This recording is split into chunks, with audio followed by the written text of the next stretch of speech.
Mambo haya matano usipojua hapa duniani utateseka sana.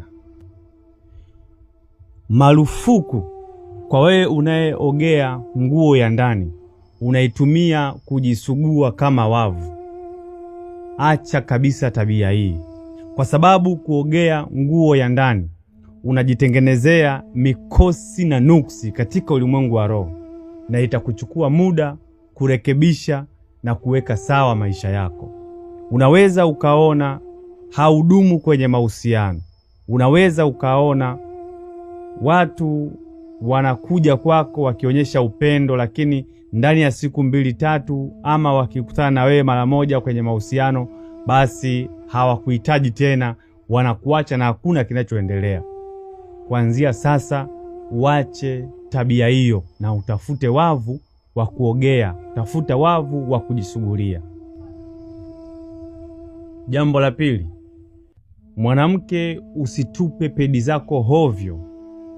Hakikisha unapokuwa katika siku zako, pedi zako zikusanye na udhihifadhi pamoja mpaka pale utakapokuwa umemaliza mzunguko wako wa hedhi. Zichukue zile pedi pamoja, nenda kazichome. Hakikisha umezichoma mpaka zimeungua na zimeteketea kabisa, kwa sababu kutupa pedi hizi hovyo unajitengenezea matatizo katika maisha yako. Zile damu katika ulimwengu wa roho tunasema ni yai ambalo limeharibika. Kwa hiyo ule ni uzao wako wewe. Unapouacha na kuutupa ovyo majalalani, wako viumbe wanaokuja katika ulimwengu wa roho, na wao kazi yao, chakula chao kikubwa ni damu. Uzichukua zile pedi na kunyonya zile damu kwenye pedi zako, ni kwamba wewe utajikuta unapata shida ya kupata mtoto, utapata shida ya uzazi, na mzunguko wako wa hedhi utakuwa ukibadilika bila wewe mwenyewe kujua ni nini tatizo.